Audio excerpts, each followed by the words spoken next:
Bona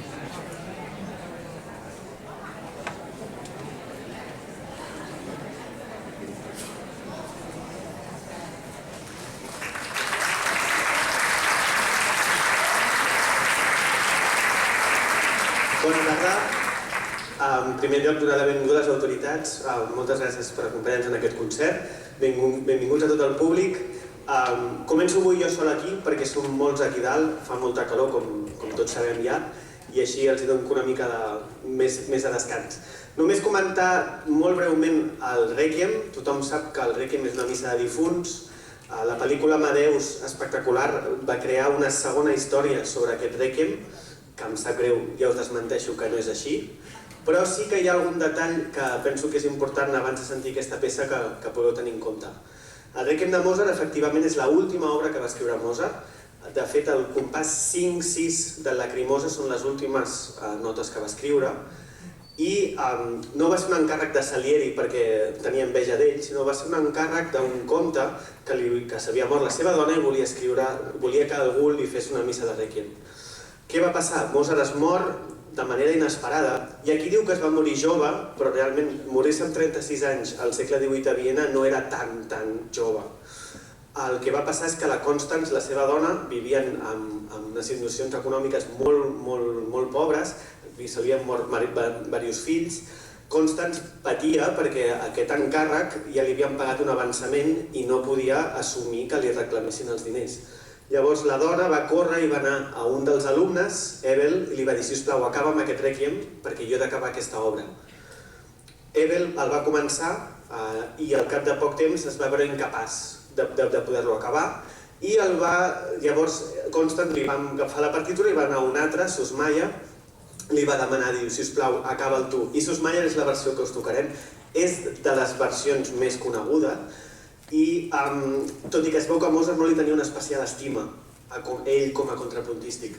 Els grans curosos diuen que es nota moltíssim en aquesta obra quan acaba l'obra de Mozart i quan comença la de Susmaia.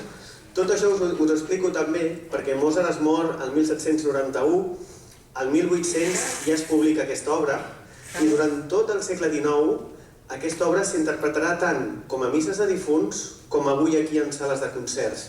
És dels pocs Rèquiems que no està pensat únicament, o que la història de la música no l'ha deixat només com a missa de difunts, sinó també com a obra grandiloqüent. De fet, durant el segle XIX, molts personatges importants demanarien que el Rèquiem que havia de sonar el dia del seu funeral fos el de Mozart. Chopin, per exemple, entre d'altres. Amb tot plegat, realment aquest Rèquiem no és d'un, sinó és de molta gent, i clar, el que ha passat això és que Mozart concep aquesta obra per una orquestra bastant reduïda. Tenim 3 trombons típics de l'època que acompanyen el cor, 4 fustes i 2 trompetes, un tímpani. Si tenim la imatge Rèquiem de Verdi o altres Rèquiems, és una idea molt diferent. Però durant tot el segle XIX es feia Rèquiems amb 200, 300, 400 cantaires, orquestres enormes, depèn de l'important que fos la persona que s'havia mort. Nosaltres fem una versió bastant gran amb 3 cors que tenim al planeta que estan amb nosaltres, i ja només per acabar a explicar-vos que la idea d'aquesta música és que us demanaríem que no aplaudiu fins al final, però sí que us aviso que, donades les circumstàncies de calor que tenim, al mig, a la meitat de la peça més o menys, tornarem a afinar l'orquestra, donarem com si fos una pausa d'hidratació, diguem, donarem un momentet perquè es torni a afinar, ens podem recol·locar, i després sí que acabarem el Rèquiem. Amb això només recordar als que heu vingut a tots els concerts d'aquesta temporada que aquest any la JOC ha celebrat el seu 15è aniversari. Ens vam trobar aquí al novembre amb una òpera, a l'abril amb una sinfonia, i avui acabem aquesta temporada meravellosa i també esgotadora amb aquest Rèquiem. Que el disfruteu.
Un